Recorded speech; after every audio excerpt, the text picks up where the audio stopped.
This is Professor Pete Alexander with the Winning at Business and Life podcast, where business leaders share their insights. It is 6 questions in 7 minutes because successful business leaders are busy and rarely have more time to spare. So let's get to it. Question number 1, in a few sentences, please tell me who you are and what you do. Well, I consider myself to be the connector of the unconnected and to be also the conduit of everybody else's greatness. That's the real answer to your question. What says or what you can read on LinkedIn is a little bit different, but it's much more boring. Well, and Angel, it is an absolute pleasure to have you on the show. Question number 2, and this one's going to be right up your alley. What is something that makes you smile and or laugh about working in your industry? Definitely when people are not aware of the consequences of what they do. That's definitely something that makes me smile all the time. I try to be extremely hard on myself, so that's why I try to laugh and smile as much as I can. I love it. I love it. Question number 3. I have a fictitious book with all the answers for business. What chapter would you think most companies should read?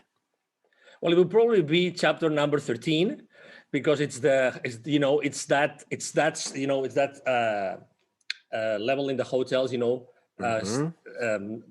excuse me, I had a lapsus right now. So what I'm trying to say is that there's always a chapter that nobody wants to read. When you're trying to go to a specific floor and the hotels don't have the floor number 13, right? It'll be definitely number 13. And that one is definitely the one that talks about being humble enough to be the right leader for your team. I like that a lot. And it's the way that you position that as the chapter that people don't want to read. It really is, because there's a reason that they don't. Maybe there's fear or whatever it happens to be. And, and so you really raise a great point there. Thank you for that. Absolutely. Question number 4, other than the generic work harder, have a great attitude, and care for customers, what advice or insight would you give to other business leaders? Well, that's my mantra. So it's going to be an easy one. It's take imperfect action now. Take imperfect action now. I think that we are actually raised, we grow up being too hard on ourselves, as I said before, and we have to take too many precautions in order to do something and to show this to the world. I think that to be successful, you have to start literally showing your products, your services, who you really are, on a very blunt, genuine way to the world. And that's the best way to actually proof test who you are and proof test your products and services. That's definitely the piece of advice that we give everybody. I think that's really wise, and especially, it really makes a big difference there. And I think I'm glad that you shared that with the audience. Thank you for that. Question number 5, what other business leader like yourself would you like to acknowledge and invite to be on my podcast? Well, I would definitely like to invite or to suggest that you bring Mr. 𝐁𝐵𝐿 Joffe. He has a wonderful book. Actually, I have it here. I didn't think of this, so I have it here. It's called The Baker's Dozen: Rules of Highly Successful Business Operators.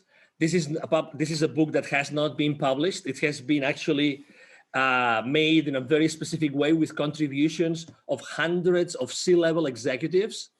So it's a very interesting book, and it's basically the legacy of Mr. 𝐁𝐵𝐿 Joffe, who has trained more than 20,000 C-level executives and business operators in large corporations in the world for the last 25 years. That's definitely my choice. Wow, thank you for that. I'm looking forward to actually reading that book, because especially if it's got contributions from all these different business leaders, you're getting a plethora of ideas, I assume, from that book. Absolutely, and he's a great guest. You'll see. Oh, wonderful. Well, thank you for that referral. I appreciate it. Absolutely. And our final question number 6. Please tell me about your first job. Well, my first job ever was when I was a kid. My father was the CEO. I was literally 12 years old. My father was the CEO of a group of companies in Spain. I'm originally from near Barcelona in Spain. And one of those companies was a fish farm. So every single afternoon, my father would drive 1 hour and a half to go to the fish farm from the headquarters of the company.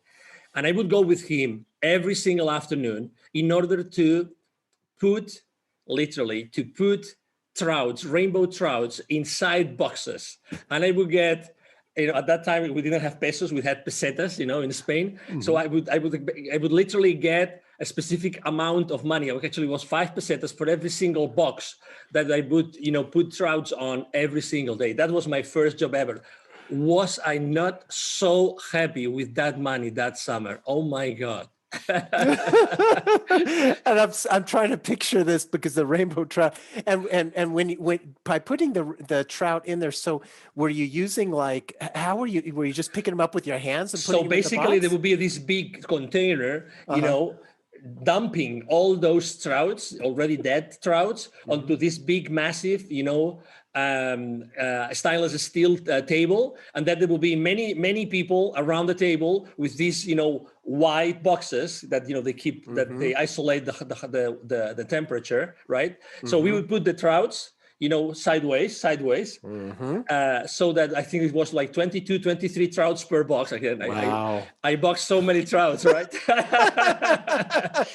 And then, I would take them to a place, they would weigh them, and then they would put additional trouts, or they would take out trouts out of them. It would be 5 kilos per box. Oh my God. I think it's the Wow. first time ever I explained this story to anybody. Well, I love Honestly, it. honestly. And the visual is so great as well. So thank you for sharing that. And Angel, thank you so much for being on the show. How can people find you? Oh, thank you very much. Very easy. Obviously, you can go to these boring places as in LinkedIn and everywhere else. But I would say send me an email. I have either myself or my team. We always have time to respond. It's very easy. It's Angel, spelled like in Angel from Heaven, and then at @angelrebo.com. Rebo is my last name. It's spelled like RIB as in boy O. So it's Angel at angelrebo.com. Perfect. This is Professor Pete Alexander with the Winning at Business and Life podcast. Thanks for listening.